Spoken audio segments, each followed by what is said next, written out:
you're on the mailing list, not only do they send you calendars, but on your birthday, they send you tickets. And anybody celebrating a birthday? Good, because I hate singing that song.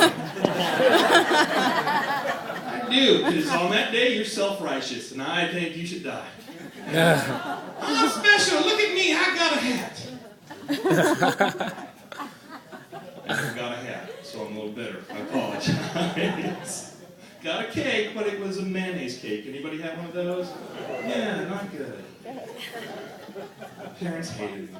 Why they were thrilled to marry me away. I tell you that much. All right, you guys ready for your next comic? Yeah! Very funny, gentlemen. Please put your hands together for Koby.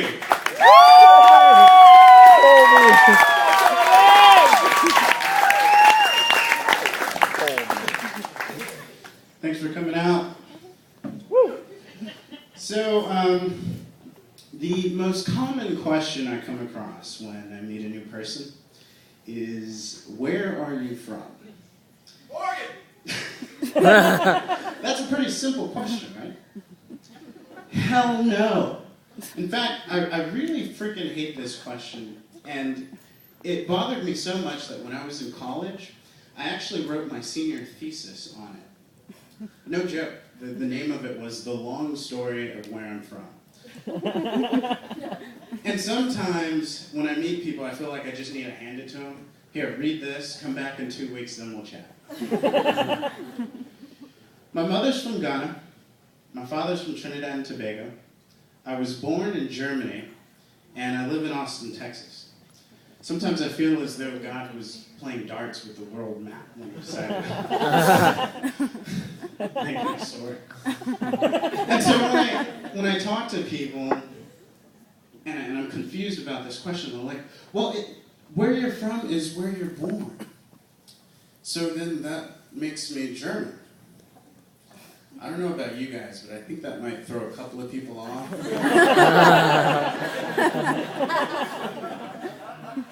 Besides, the law at the time was that, if your parents weren't German, you couldn't be one. So for the first 3 months of my life, I actually didn't have a country.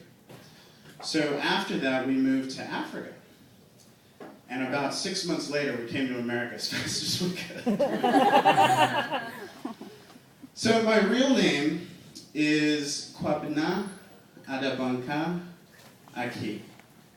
Yeah, I know, it's a mouthful. Can you imagine what it was like growing up doing roll call on the first day of school? Christine Aaron, Steve Abbott, Quab.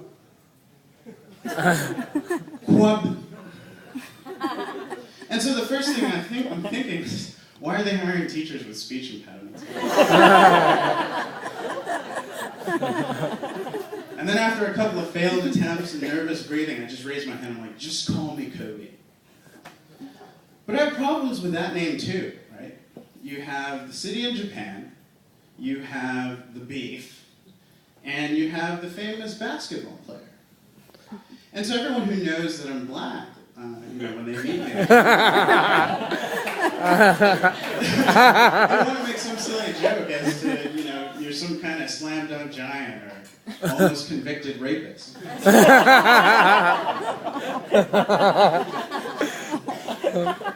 I work in sales, and so I do a lot of phone meetings, and for some reason every businessman wants to believe I'm Japanese. I don't even want to touch that one. What's bad is that I'm actually terrible with names myself. And you know how awkward those moments are when you know someone, but you don't know their name, but you've known them long enough to where you really should know their name. And what makes it worse is that they know your name very well. And so it's like, hi, Koby, how are you? You look smashing in that suit, Koby. And you just respond, hey, man. Hey, buddy, what's going on? And it's really annoying. It's probably the only time in my life when hearing my name is actually annoying.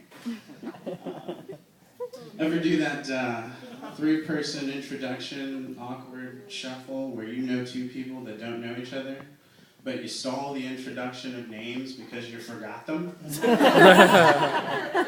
so you just sit there quietly, like nervous, waiting for one of them to, introduce themselves to the other stranger. So you can take a mental note for the next time that you have this encounter. What's sad about that is you're probably going to forget the name the next time you see them anyway. That's my time. Thank you. You've been a great crowd.